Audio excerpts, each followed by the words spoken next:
500,000 ಕೊಟ್ಟು ಸೋ ನೋಡಲು ಹೋಗ್ತಿದ್ದೀರಾ? ದುಡ್ಡು ಕೊಟ್ಟು ಸೋ ನೋಡೋ ಮುನ್ನ ಫ್ರೀಡಮ್ ಟಿವಿ ನೋಡಿ. ಮಂಗಳೂರಿನ ಕಲಾವಿದನ ಸಿನಿಮಾ. ಬಲಗೈಯಲ್ಲಿ ಪಾಪ್ಕಾರ್ನು, ಎಡಗೈಯಲ್ಲಿ ಕುರ್ಕುರೆ ಹಿಡ್ಕೊಂಡು ಸಿನಿಮಾ ಥಿಯೇಟರಲ್ಲಿ ಕೂತು ಸಿನಿಮಾ ನೋಡೋಣ, ಕುಟುಂಬ ಸಮೇತರಾಗಿ ನಗಾಡ್ಕೊಂಡು ಎಂಜಾಯ್ ಮಾಡೋಣ ಅನ್ಕೊಂಡವರೆಲ್ಲರೂ ಮೊದಲು ಈ ವರದಿ ನೋಡಿ ಆಮೇಲೆ ಸೋ ನೋಡೋದಕ್ಕೂ ಹೋಗಿ. ಪ್ರೇಕ್ಷಕರಿಗೆ ಸುಲೋಚನಾ ಆಡಿದ ಆಟ, ಕಾಟದ ಸ್ಟೋರಿ. ಇದು ಫ್ರಮ್ ಸೋ ಸಿನಿ ಪ್ರಿಯರಿಗೆ ಶಾಕಿಂಗ್ ಸುದ್ದಿ. 500,000 ಕೊಟ್ಟು ಸೋ ನೋಡಲು ಹೋಗ್ತಿದ್ದೀರಾ? ಹಾಗಾದ್ರೆ ಒಂದು 5 ನಿಮಿಷ ಈ ಸ್ಟೋರಿ ನೋಡ್ಕೊಂಡು ಹೋಗಿ. ದುಡ್ಡು ಕೊಟ್ಟು ಸೋ ನೋಡೋ ಮುನ್ನ ಫ್ರೀಡಮ್ ಟಿವಿ ನೋಡಿ. ಸೋ ಸಿನಿಮಾ ಒಂದು ಇನ್ಸ್ಟೆಂಟ್ ಆಗಿ ಕ್ಲಿಕ್ ಆದಂತಹ ಸಿನಿಮಾಗಳ ಪೈಕಿ ಇದು ಕೂಡ ಒಂದು. ಅದಕ್ಕೇನಯ್ಯ ಕಾರಣ ಅಂತ ಕೇಳಿದ್ರೆ ರಾಜ್ಬಿ ಶೆಟ್ಟಿಯ ಡಿಫ್ರೆಂಟ್ ಲುಕ್ಕು, ಅವರು ಆಯ್ಕೆ ಮಾಡಿಕೊಳ್ಳುವಂತಹ ಚೂಸಿ ಕಥೆ, ಜೊತೆಗೆ ಆ ಸಿನಿಮಾದ ಹಾಡು, ಅದರಲ್ಲಿರ್ತಕ್ಕಂಥ ವಿಭಿನ್ನ ಆ್ಯಕ್ಟರ್ಗಳು, ಆ ಸಿನಿಮಾದಲ್ಲಿ ಬಳಸಲಾಗಂತಹ ಸ್ಲ್ಯಾಂಗು, ಅಲ್ಲಿ ಅಡಕವಾಗಿರ್ತಕ್ಕಂಥ ಒಂದಷ್ಟು ಕರಾವಳಿ ಕಲಾವಿದರ ವಿಭಿನ್ನ ರೀತಿಯ ಹಾಸ್ಯ ಪ್ರಜ್ಞೆ, ಇವೆಲ್ಲವೂ ನಿಮ್ಮನ್ನು ಸೆಳೆದಿರಬಹುದು. ಆದರೆ ಈ ಒಂದು ಸಿನಿಮಾದಲ್ಲಿ ಫ್ರಮ್ ಸೋ ಸಿನಿಮಾದ ಆರ್ಟಿಫಿಷಿಯಲ್ ಹೈಪ್, ಬುರುಡೆ ಬಿಲ್ಡಪ್ಗೆ ಗಾಂಧಿನಗರ ಕಿಸಕ್, ಕರಾವಳಿ ನಟಕೂಟದ ಪ್ರಮೋಷನ್ ಆಟ, ರಾಜ್ಯದ ನಿಜವಾದ ಪ್ರೇಕ್ಷಕರಿಗೆ ಪ್ರಾಣ ಸಂಕಟ. ಬಿಲ್ಡಪ್ ಹೈಪ್ ನಂಬಿ ಥಿಯೇಟರ್ಗೆ ಹೋದವರು ಕಕ್ಕಾಬಿಕ್ಕಿ. ಫ್ರಮ್ ಸೋನಲ್ಲಿ ಏನಿಲ್ಲ, ಏನೂ ಇಲ್ಲ, ಏನೇನೂ ಇಲ್ಲ. ಸೋಷಿಯಲ್ ಮೀಡಿಯಾದಲ್ಲಿ ಹಂಗಾಮವೇ ಎಲ್ಲ. 500,000 ಟಿಕೆಟ್ ಕೊಟ್ಟು ಹೋದ್ರೆ ಬಕ್ರ ಆಗೋದು ಫಿಕ್ಸು. ಫ್ರಮ್ ಸೋ ಸಿನಿಮಾದ artificial hype. From So cinema Raj B Shetty ಪಾಪ ಏನೋ ಕಷ್ಟಪಟ್ಟು ಮಾಡೋರಲ್ಲ, ನೋಡ್ಕೊಂಡು ಬರೋಣ, ಕಾಸು ಕೊಟ್ಟರೆ ಅದ್ರ ವಸೂಲಿ ಆಗಬೇಕ್ರಿ. ಅದು ರಾಜ್ಬಿ ಶೆಟ್ಟಿ ಮಾಡಲಿ ಮತ್ತೊಬ್ರು ಮಾಡಲಿ, ಕಾಸು ಕೊಟ್ಟು ನೀವು ಸಿನಿಮಾ ನೋಡಕ್ಕೆ ಹೋಗ್ತೀರಿ. ಪುಕ್ಸಟ್ಟೆ ಬಿಡ್ತಾರೇನು ಥಿಯೇಟ್ರ್ ಓನರು? ಗೇಟ್ ಒಳಗಡೆ ಬಿಡಲ್ಲ ನಿಮ್ಮನ್ನು ಪುಕ್ಸಟ್ಟೆ. ಆದರೆ 500 ರೂಪಾಯಿ ಕೊಟ್ಟು ನಾನು ಸಿನಿಮಾ ನೋಡ್ತೀನಿ ಎನ್ನುವುದಾದರೆ 1,000 ರೂಪಾಯಿಯ ಮನರಂಜನೆಯನ್ನು ಗಿಟ್ಟಿಸಿಕೊಳ್ಳಬಹುದಾದ ಎಲ್ಲ ಕ್ವಾಲಿಟಿ ಆ ಸಿನಿಮಾದಲ್ಲಿ ಇರಬೇಕು. ಅದು ಫ್ರಮ್ ಸೋದಲ್ಲಿದೆಯಾ? ಅದು ಯಾವುದೋ ಹಾಡಿಗೆ ರಾಜ್ಬಿ ಶೆಟ್ಟಿ ಅವರು ತನ್ನ ಭುಜಾನ ಅಲ್ಲಾಡಿಸಿದ್ದು, ಅದನ್ನು ನೋಡ್ಕೊಂಡು ಏನಾದರೂ ಮರಳಾಗಿ ಹೋದ್ರ? ಒಂದು ಮೊಟ್ಟೆಯ ಕಥೆಯಲ್ಲಿ ಲಾಜಿಕ್ ಇತ್ತು. ಅದಾದ ನಂತರದ ಕಾಂತಾರದಲ್ಲಿ ದೈವದ ಮ್ಯಾಜಿಕ್ ಇತ್ತು. ಸಾಲಲ್ಲೇ ಕಥೆ ಹೇಳ್ತಾ ಇದ್ದೀವಿ. ಸರ್ಕಾರಿ ಹಿರಿಯ ಪ್ರಾಥಮಿಕ ಶಾಲೆಯಲ್ಲಿ ಕಾಳಜಿ ಇತ್ತು, ಇದನ್ನ ಒಪ್ಕೊಳ್ಳೇಬೇಕು.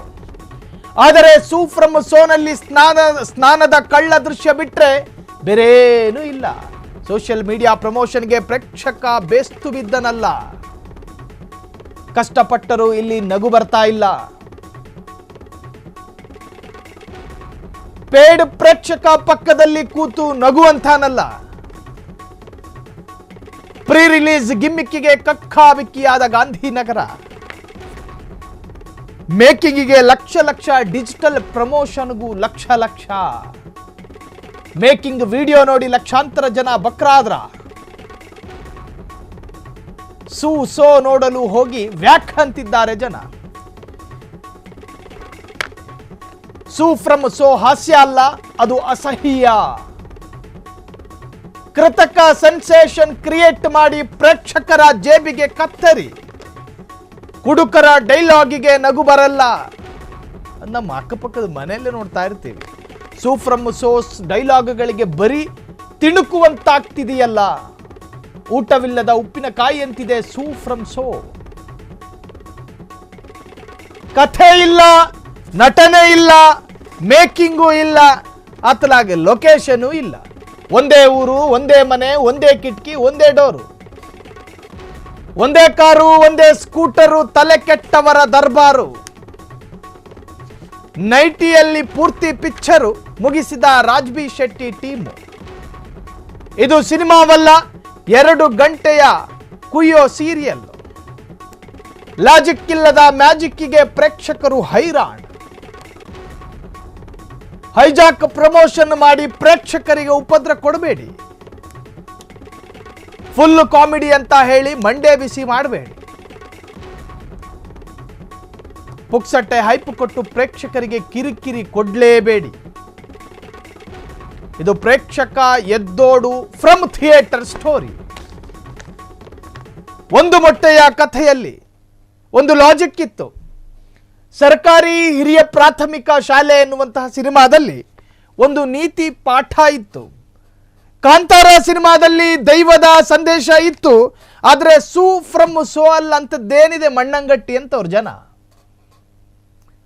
ಡಾಕ್ಟರ್ ರಾಜ್ಕುಮಾರ್ ಸಿನಿಮಾದ ಪೋಸ್ಟರ್ ನೋಡಿ ಜನ ಕಥೆನ ಓದ್ತಾ ಇದ್ರಂತೆ ಮಸ್ತಿಷ್ಕದಲ್ಲಿ, ಹಿಂಗೆ ಇರ್ಬೋದು ಅಂತ. ಆದರೆ ಬರೀ ಸೋಷಿಯಲ್ ಮೀಡಿಯಾದಲ್ಲಿ ರಾಜ್ಬಿ ಶೆಟ್ಟಿಯ ಡ್ಯಾನ್ಸ್ ನೋಡಿದ ಜನ, ಕೆಲ ಪೋಸ್ಟರ್ ಚಿತ್ರಗಳನ್ನು ನೋಡಿದ ಜನ, ಕೃತಕವಾದ ಕೆಲ ಕಾಮಿಡಿ ಸೀನ್ಗಳನ್ನು ಗಮನಿಸಿ 100% ಕಾಮಿಡಿ ಇದರಲ್ಲಿ ಇರ್ಬೋದು ಅಂತ, ಎಂಜಾಯ್ ಮಾಡ್ಬೋದು ಅಂತ 500,000 ಖರ್ಚು ಮಾಡ್ಕೊಂಡು ಹೋದ ನಂತರ ಅಲ್ಲಿ ಕಾಣೋದೇನು? ಏನೂ ಇಲ್ಲ. ನಾವು ಹೇಳಿದ್ವಲ್ಲ, ನಮ್ಮ ಸಾಲುಗಳಲ್ಲಿ ಕೇವಲ ಸೌಂದರ್ಯ ಮಾತ್ರ ಅಡಗಿದ್ದಲ್ಲ, ನಮ್ಮ ಸಾಲುಗಳಲ್ಲಿ ಕೇವಲ ಪ್ರಾಸ ಮಾತ್ರ ಅಡಗಿದ್ದಲ್ಲ, ನಿಜಾಂಶವೂ ಅಡಗಿತ್ತಲ್ಲ. ನೀವೇ ಯೋಚನೆ ಮಾಡ್ತೀರಿ. ಥಿಯೇಟರಲ್ಲಿ ಕೂತ್ಕೊಂಡು ಫ್ರೀಡಮ್ ಟಿವಿ ಅನ್ನೋ ಚಾನಲಲ್ಲಿ ಸ್ಕ್ರೀನ್ ಮೇಲೆ ಒಂದಷ್ಟು ಸಾಲುಗಳನ್ನು ನಾವು ಕಣ್ಣಾಡಿಸಿದ್ವಿ. ಹೌದು, ನಾವು ನೋಡ್ತಾ ಇದ್ದೀವಿ ಆ ನಿಜಾಂಶವನ್ನು ಅಂತ ನೀವೇ ಬಾಯಿಗೆ ಬೆರಳಿಡೋ ಕಾಲ ಬರುತ್ತೆ. 500,000 ಆ 1,000 ರೂಪಾಯಿ ಕೊಟ್ಟು ನೀವು ಒಳಗೆ ಹೋದ ಮೇಲೆ ನಿಮಗೆ 10,000 ರೂಪಾಯಿಯ ಮನರಂಜನೆ ಸಿಗಬೇಕು. ಕ್ವಾಲಿಟಿ, ಆ ಗುಣಮಟ್ಟ ಕೊಡೋದಕ್ಕೆ ಸಾಧ್ಯನಾ? ಅದನ್ನು ಕೇವಲ ಬಿಲ್ಡಪ್ ಪ್ರಮೋಷನ್ ಮಾಡಿ ನಿಮ್ಮನ್ನು ಯಾಮಾರಿಸಿದ್ರೆ ಸಾಲದು. ನೋಡ್ರಿ, ಒಳ್ಳೆ ಸಿನಿಮಾನ ಎನ್ಕರೇಜ್ ಮಾಡ್ತೀವಿ. ರಾಜ್ಬಿ ಶೆಟ್ಟಿ ಎನ್ನುವಂಥ ಅದ್ಭುತ ಕಲಾವಿದನ ಒಳ್ಳೆ ಸಿನಿಮಾಗಳನ್ನು ನಾವು ಚೆನ್ನಾಗಿದೆ ಅಂತ ಹೇಳ್ತೀವಿ. ಆದರೆ ಜನ ಏನು ಹೇಳ್ತಿದ್ದಾರೆ ಗೊತ್ತಾ? ಈ ಸಲೂನ್ ಅಂಗಡಿಗಳಲ್ಲಿ ಶಾರುಖ್ ಖಾನು, ಅಮೀರ್ ಖಾನು, ಸಲ್ಮಾನ್ ಖಾನ್ ತಲೆ ತೋರಿಸಿ ಅದ್ರ ಥರ ಮಾಡಲ ಅಂತೇಳಿ ಸಲೂನ್ ಅಂಗಡಿಯವನು ಕೇಳಲ್ವಾ?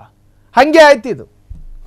ವಿಡಿಯೋಗಳಲ್ಲಿ ನೋಡಿದ್ದು ಬೇರೆ, ಸಾಮಾಜಿಕ ಜಾಲತಾಣದಲ್ಲಿ ವೈಭವೀಕರಣಕ್ಕೊಳಗಾಗಿದ್ದ ದೃಶ್ಯ ಬೇರೆ. ಟಿಕೆಟ್ ತಗೊಂಡು ಪಾಪ್ಕಾರ್ನ್ ತಿಂತ ನೋಡಬೇಕಾದ್ರೆ ನಮಗೆ ಅದು ಕಾಣಿಸ್ತಿಲ್ವಲ್ಲ. ಲೋ ಗೋವಿಂದ, ನಾವು ಮೋಸ ಹೋದ್ವಲ್ಲೋ ಅಂತೇಳಿ ಥಿಯೇಟ್ರ್ ಒಳಗೆ ಕೂತ್ಕೊಂಡು ಹೇಳೋ ಪರಿಸ್ಥಿತಿ. ಸೊ ಹಾಗಾಗಿ ಈ ಒಂದು ವಿಚಾರ, ಈ ಸುದ್ದಿನ ಗಮನಿಸ್ಕೊಂಡು ಹೋಗೋದು ಬಿಡೋದು ನಿಮ್ಮ ನಿರ್ಧಾರ. ನಿಮ್ಮನ್ನು ತಡೆಯೋದಕ್ಕಾಗುತ್ತಾ? ಪ್ರತಿ ಥಿಯೇಟ್ರಿಗೆ ಬಂದು ನಾವು ಹೋಗೋದು ಬಿಡೋದು ನಿಮಗೆ ಬಿಟ್ಟ ಆಯ್ಕೆ. ಆದರೆ ಹೊರಗೆ ನೋಡಿದಷ್ಟು ಆನಂದ ಸಿಗಲಾರದು ಅಂತ ಹೇಳ್ಬೋದು. ಕಾರಣ ಜನರ ಅಭಿಪ್ರಾಯಗಳನ್ನು ಸಂಗ್ರಹ ಮಾಡಿ ಜನ ಹೇಳ್ತೋ ಇರುವಂತೆ ರಾಜ್ಬಿ ಶೆಟ್ಟಿ ಟೀಮ್ ನಿಮ್ಮನ್ನು ಬಕ್ರಾ ಮಾಡಿದ ಸ್ಟೋರಿ ಇದು. ಕ್ಷಣ ಕ್ಷಣದ ಸುದ್ದಿಗಳಿಗಾಗಿ ಫ್ರೀಡಮ್ ಟಿವಿ ಸಬ್ಸ್ಕ್ರೈಬ್ ಮಾಡಿ, ಲೈಕ್ ಮಾಡಿ ಹಾಗೂ ಫಾಲೋ ಮಾಡಿ. ಹೊಸ ಸುದ್ದಿಗಳ ನೋಟಿಫಿಕೇಶನ್ಗಾಗಿ ಬೆಲ್ ಐಕಾನ್ ಮೇಲೆ ಕ್ಲಿಕ್ ಮಾಡಿ.